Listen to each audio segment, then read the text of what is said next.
make it public. And we're definitely going to get questions coming in, so I'll be watching for questions as well. How are you looking at questions? Do you have it pinned in the VR? Yeah, I just open up the Oculus, sort of the menu, and just put it up as a desktop window. Nice.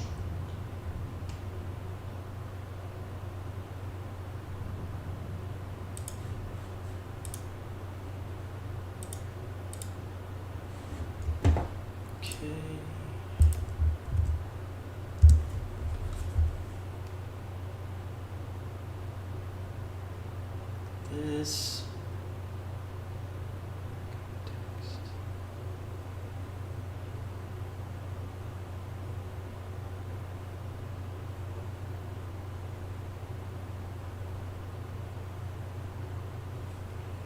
All right.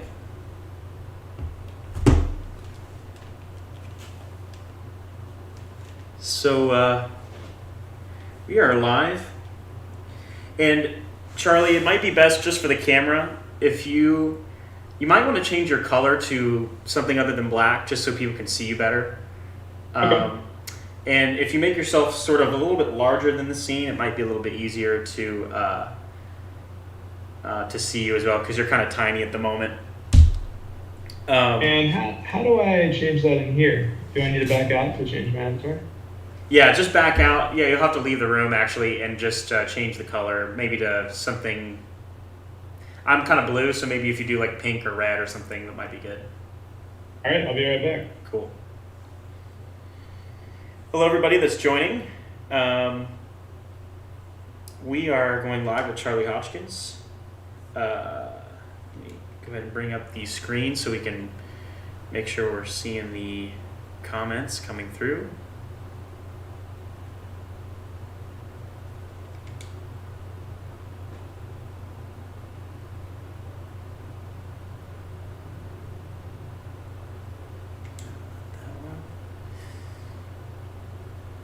All right. Loading up this beautiful scene that you've made now, coming back in.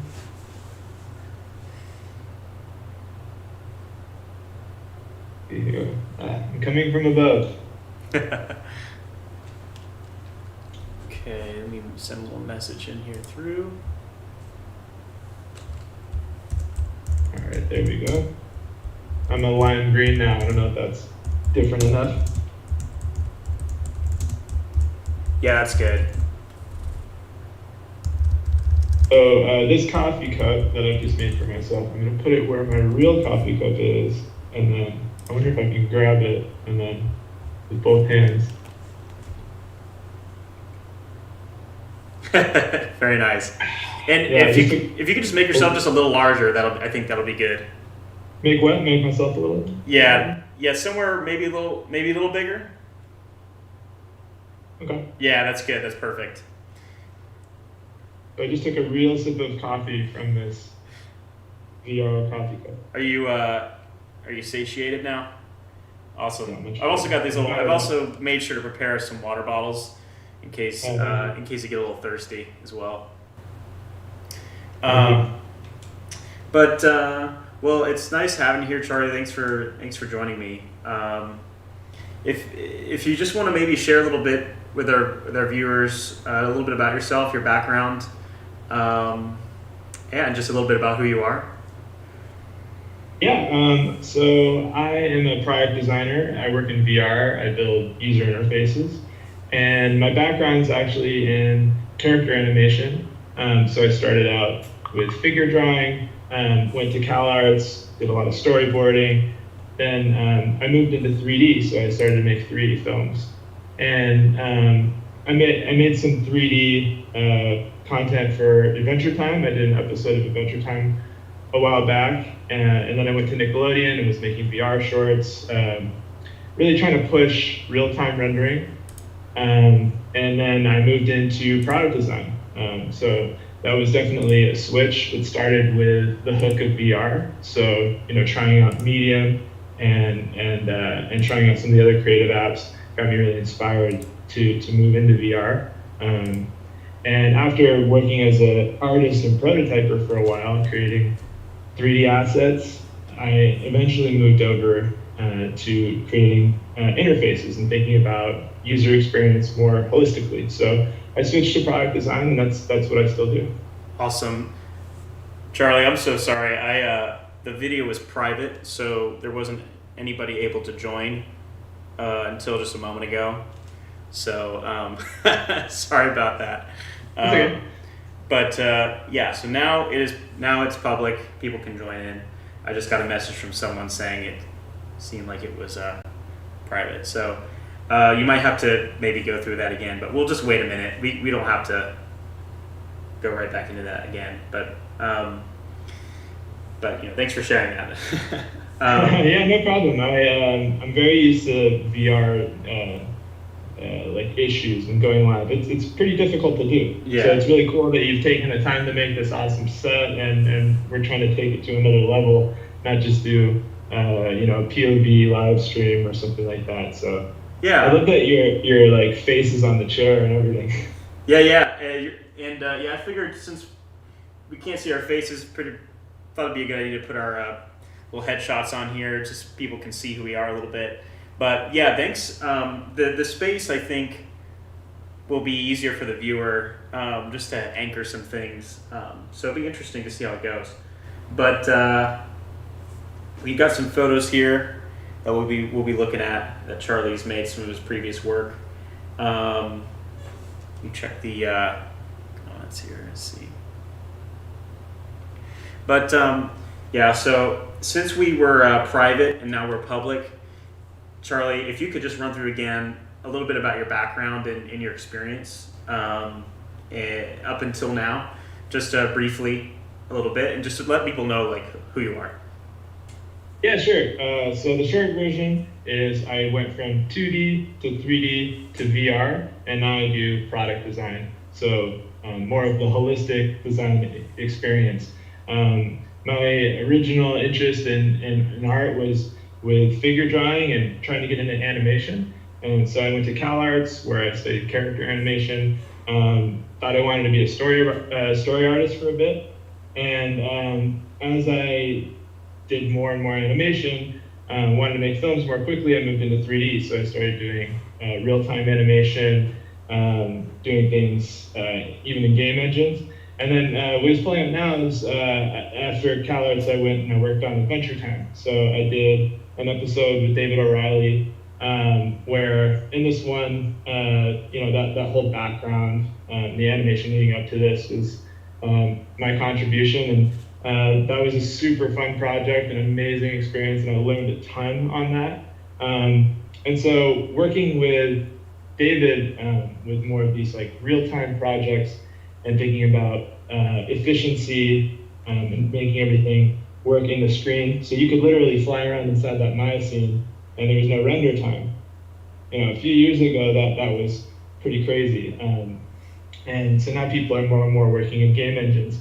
So that was an easy transition. I started to do more game engine stuff, and then I went over to Nickelodeon and did VR stuff there. And then I moved into VR product design. I got really inspired by things like Medium and other creative tools, and I wanted to get into VR and make that my main thing. This looks kind of like Tilt Brush. Is this was this made in Tilt Brush? That is Gravity Sketch. Oh, Gravity Sketch. Very cool. Yeah, I use a lot of different apps, but all the images I include here, except for Adventure Time, are Gravity Sketch. Oh, very nice. So I'm just lofting surfaces there with the surface tool and duplicating them around, and then I lit that in Arnold, I think. Oh, very nice. Yeah, I was just going to ask you what sort of your rendering engine of choice is when you're bringing. It changes. I'm a big time experimenter, and so recently I moved over to Blender, and I just love that it's open source. That was Blender. So most everything I do now is Blender. Very nice. Yeah. This was one of the recent things that sort of caught my attention, and how I think we started talking was this awesome Ferrari model that you've been. I mean, I've seen these other models you've been doing as well. I think this one's even more recent, correct? This off-road. This is so cool. I love this. I love like the sort of looser look of it.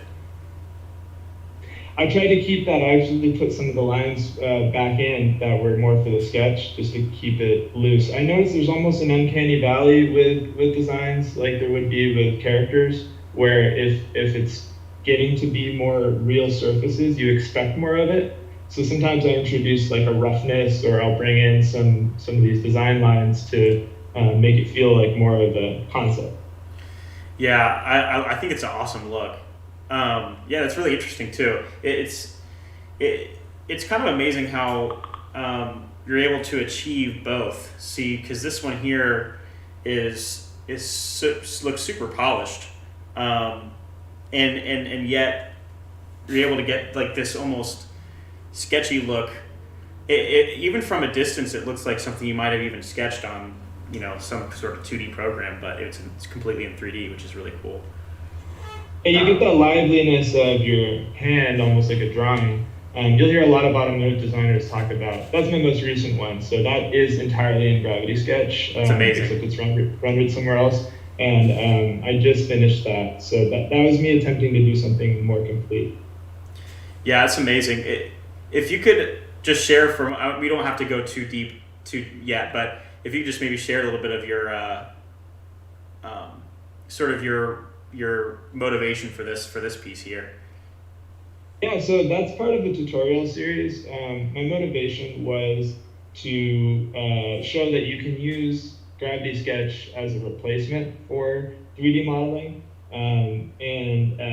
I look at that like any artist does, and I just see everything wrong with it, and I'm thinking about what I would want to clean up. But the point of it is that I can clean that stuff up in Gravity Sketch. You can take the time, and you can spend those hours on a mouse clicking, or you can spend that time with your hands scribing and eventually arrive at something that's really solid. Yeah. And so I did some industrial design work where I made a lawnmower seat. I don't know if I have that in here. And on that one, I can pull up an image probably. I think I actually have your model in my in my little library here, so we can maybe open it if it's in there.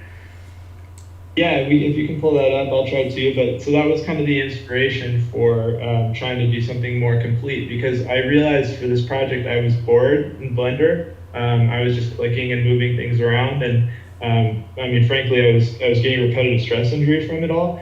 And then I went over to Gravity Sketch, and I was able to do a new model, the same quality that I had done in Blender, but it was all completely done in VR.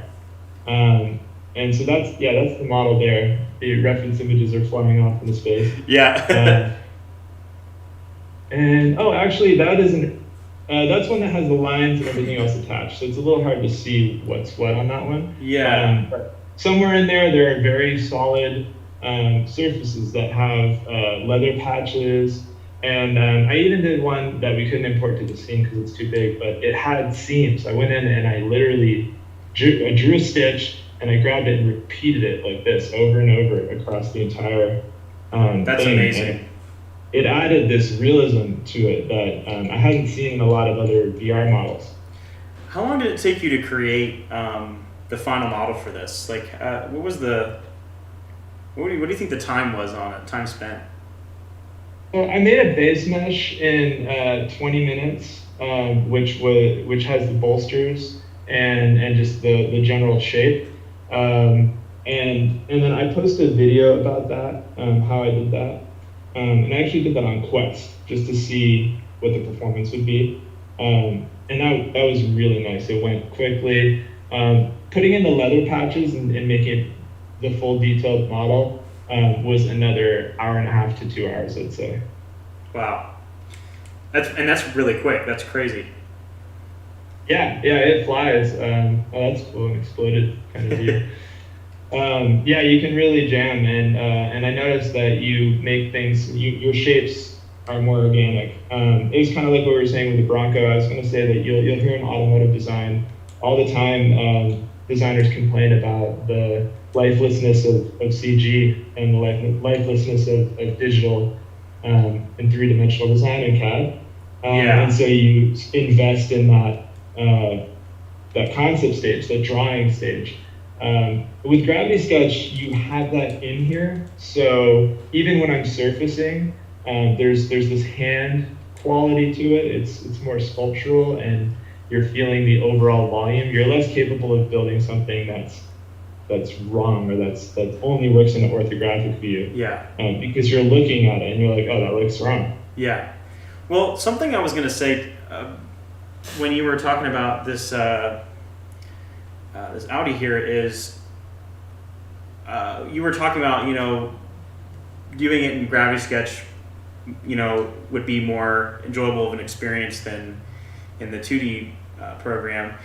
And I totally understand where you're coming from, because I myself am working on a vehicle as well, and I find that moving the points with my hand, I feel like I'm actually working faster than I would if I were in Blender, because I can really see in real time where the points are laying, and it's actually more fun. It's like almost like a puzzle. I sometimes compare it to, but yeah, it is more fun. And I mean, this talk could easily just be hype about Gravity Sketch, and I use all the creative tools, and so it's just coming from a place of me discovering how great this is for what I want to do. Yeah.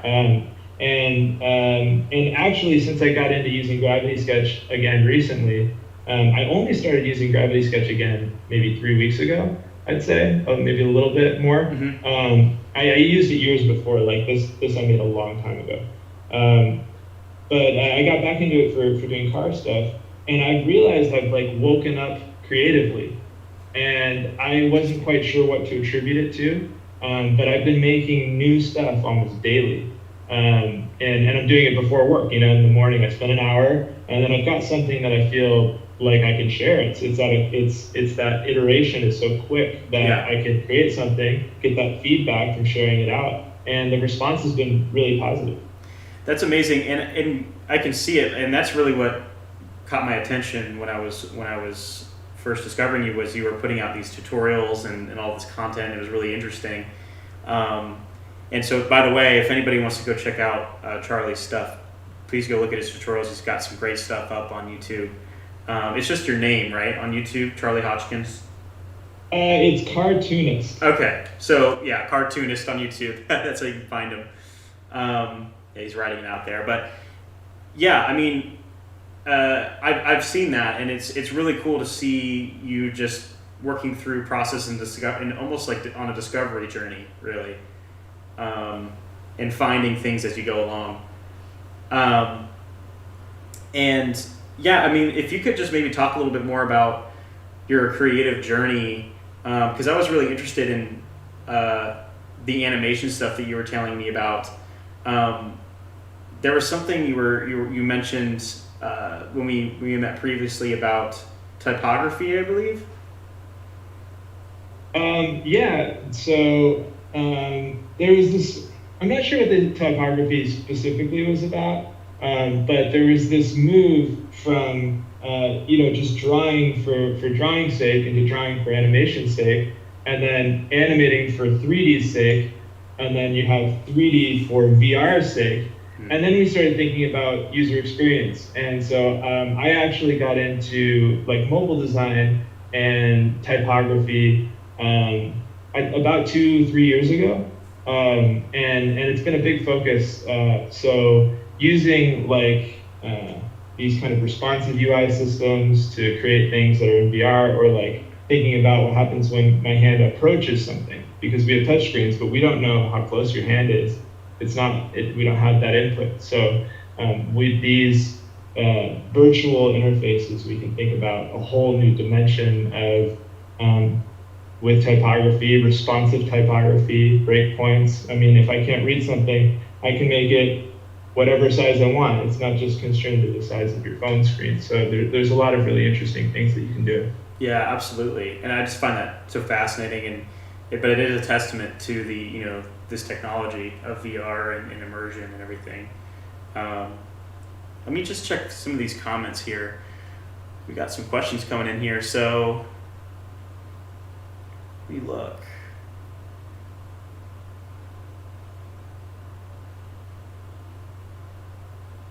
Yeah.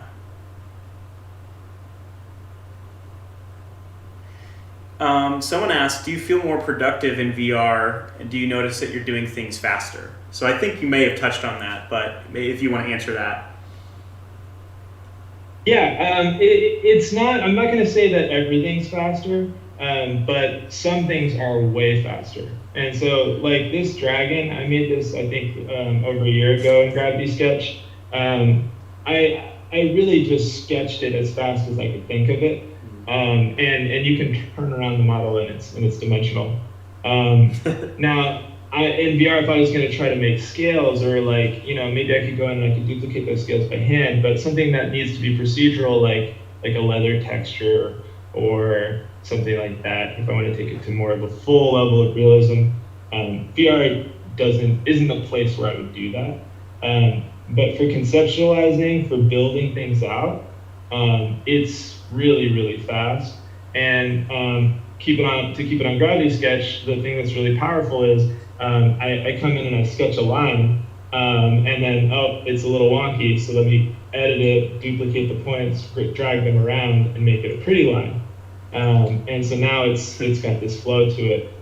So that's something that I don't have in the other creative apps, which really saves me a lot of time in Gravity Sketch. What do you find yourself on that? What do you find yourself going to after Gravity then? I know you're earlier talking about you use various things like Blender. Is it to rendering? Is it ultimately to do your 3D and Gravity Sketch and then to render it somewhere else? Or are you developing more geometry beyond Gravity Sketch and other program? What's sort of your process there? Yeah, I just want something good enough for Instagram.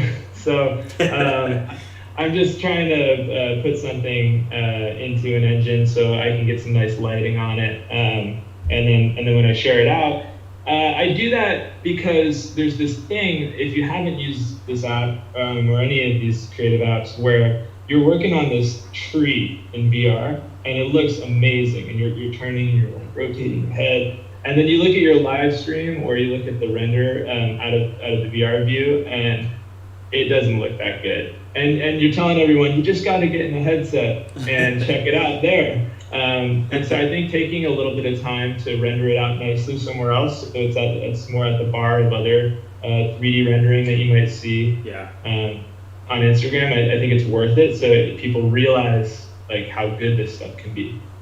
Yeah, absolutely. Let me just check these questions again, because I know there were some other ones in here coming through.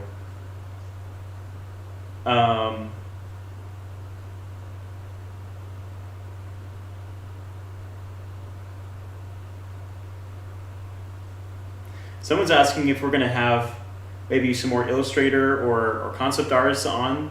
I think absolutely. Let's see.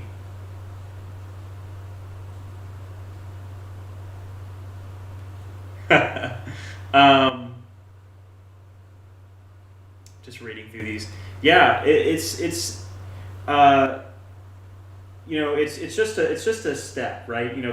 Gravity Sketch is probably sits in a different spot for everybody, it seems. Now there's probably some common areas, but it's certainly not the end all be all, and it was never meant to be that. It seems to really fit in this place of just getting your idea out of your head and getting it out of your head somewhat accurately to the way you imagined it, and sort of this way of interacting in a physical space, in a spatial space, is the most intuitive way for us humans, because we use these extremities to put things where we want them to be. Were there any of those models that you wanted to share at all and talk about in your library at all? I know you mentioned you may have had some. If you don't, that's okay. But I just wanted to give you a chance to do that if you had any. So I don't usually make prefabs with my stuff, and I should have done that before this. And so all the models that I have, it looks like, are actually built somewhere else, and I'd use them to. And that's okay. They don't have to be Gravity Sketch models. If there's anything in 3D you want to show, it doesn't have to be made in Gravity Sketch. It's completely fine. Let's see what I got.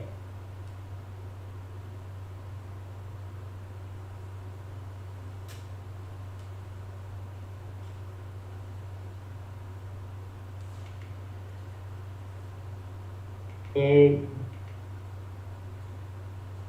this one, I'm working on a few cars. Always working on cars. I don't only do cars. I actually just recently started doing cars. Yeah, maybe Before that talk. was fun. Yeah, share a little bit about your name, your Instagram name, and your journey behind that. You said something about it when we met last. Yeah, I don't think I'm going to be able to get any 3D models in here. It would be cool to see your, actually, your stuff is awesome. It'd be really cool to see the Lexus you're working on. I don't know Sure. if you wanted to mention that or not, but I would really love to show people that. Super cool. Yeah. Let's see. While I'm getting that, I think Charlie he was telling me when we last met that you said your name cartoonist was you were just wanted to make cars. You weren't a car designer, but you wanted to make cars in 3D, Yeah. and so you just named it that, right? Yeah. So like backgrounds in animation, and so coming from this into an interest in cars and an interest in automotive design, I've just started to immerse myself in that and sort of pretend I'm a car designer, and just been creating stuff and pushing myself to make it more and more usable. Maybe even try to fabricate some stuff. And so cartoonist means I am a cartoonist, and I'm working on cars and tuning a car. It just kind of flows nicely together.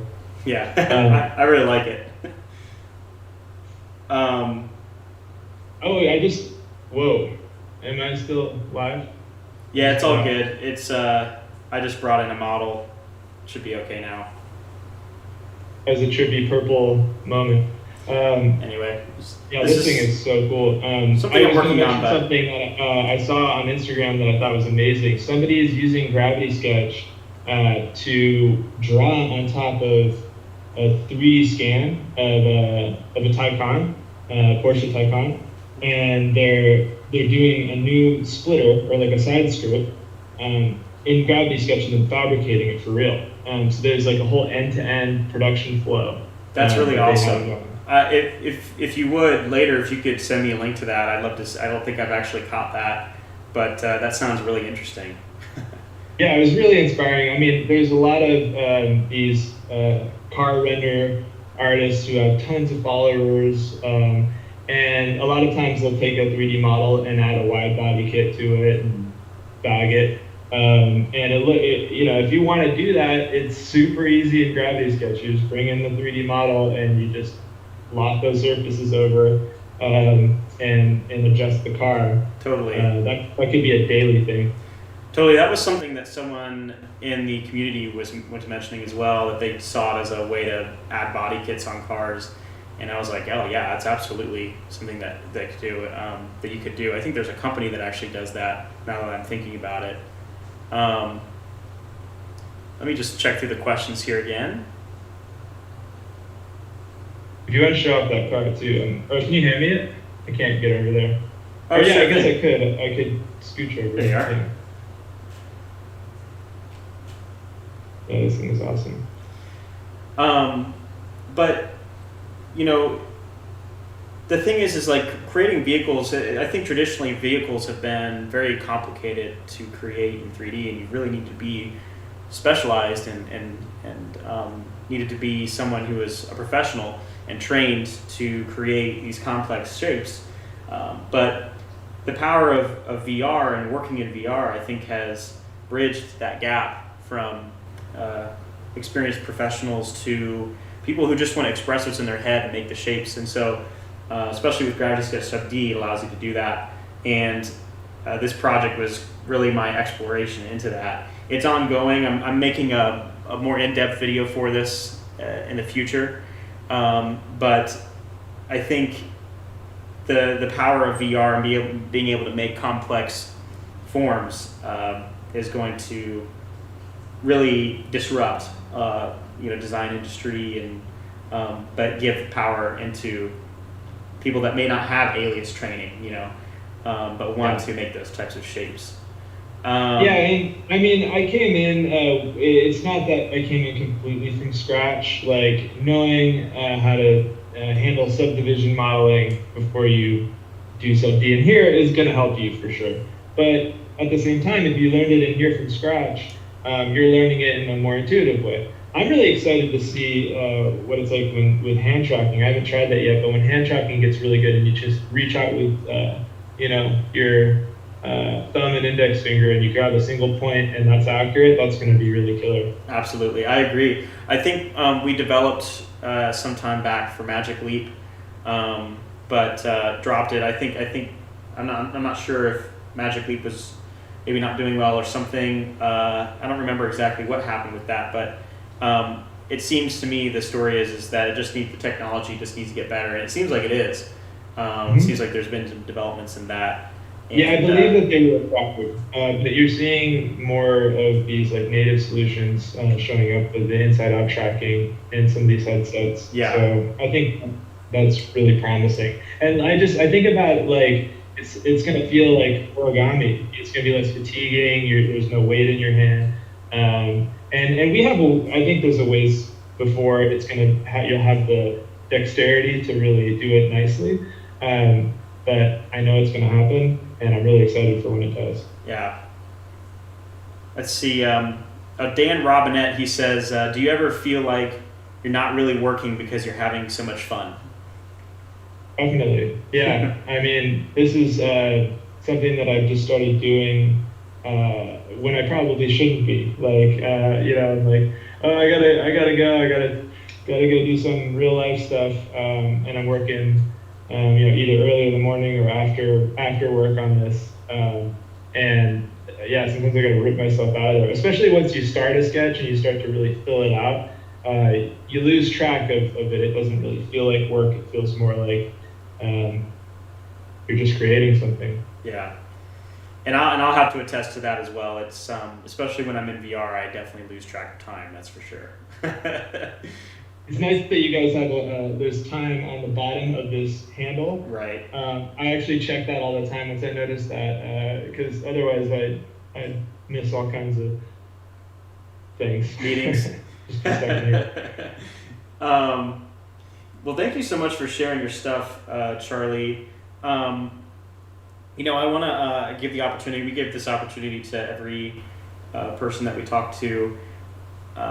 And just ask for their thoughts on Gravity Sketch and maybe some features that they want to have, things that they're, as they're working, maybe they discover, oh, it'd be nice to have this or that. Are there any things in Gravity Sketch that you sort of a wish list that you've had? So my number one request is, and obviously I'm prepared for a question like this. I'm like.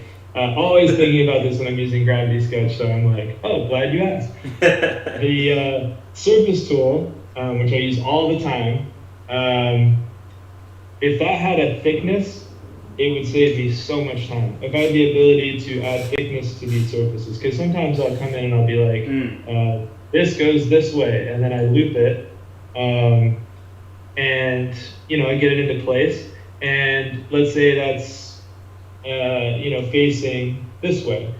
It just needs to have a thickness in order to look right, and I can place it right in. And so for rapid prototyping, I mean, beyond that, adding roundness to it or something would be great, but that seems crazy. Just adding the thickness to it. And then if you can convert to sub D with that thickness, you don't have to go in and extrude all these edges out, but if you're making panel gaps or something. Yeah, absolutely. That's a great point, and we've actually had that come up a lot from the community, and we've discussed it internally. So we're definitely exploring that. I don't know if what I can say really on the sort of the where we stand on it, but it's definitely being discussed internally, and it's something that we think would provide a lot of value to the community and to people that are using Gravity Sketch for sure. Yeah. Is there anything that you're working on currently, or anything that you want to tell people about at the moment? Yeah, so this car over here is all made in Gravity Sketch, and I made a 3-part series for how I made it. It's very nitty gritty. I show pretty much every action I do. I skip some of it, but the whole process for making this car, I'm just editing the final video. Part 1 and 2 are already up. Part 3 will be up soon. And so if you want to subscribe to Cartoonist, I'll be posting a lot more Gravity Sketch content, tutorials, tricks. I also put them on my stories on the Instagram. Awesome. Yeah, that's great. I can't wait to see that stuff. And so people, can find you at Cartoonist, right, on YouTube, as well as on Instagram. It's car.toonist. Yep. Awesome. Well, thank you very much, Charlie, for your time. And let me just check one more time the comments, just so you can see if there's anything. Yeah, well, I'll say thank you too, and thanks for being an active community. As somebody who's creating in here just kind of for fun, to have Gravity Sketch itself, noticing the work that you're doing, and kind of reaching out and feeling like if I have a question, I can have it answered. Definitely feel like you guys are really plugged in, and that's appreciated big time. Yeah, awesome. Well, yeah, thank you very much for your feedback and your thoughts. And it's a pleasure having you today, and thank you for showing all your stuff. Thank you, everybody, for joining and for your questions. Again, go find Charlie on Cartoonist on YouTube or car.toonist on Instagram. And we'll be sharing his information in the description of this video as well once it's posted. But yeah, thank you very much, Charlie. Yeah, thank you. All right. We'll see you. See you, everybody.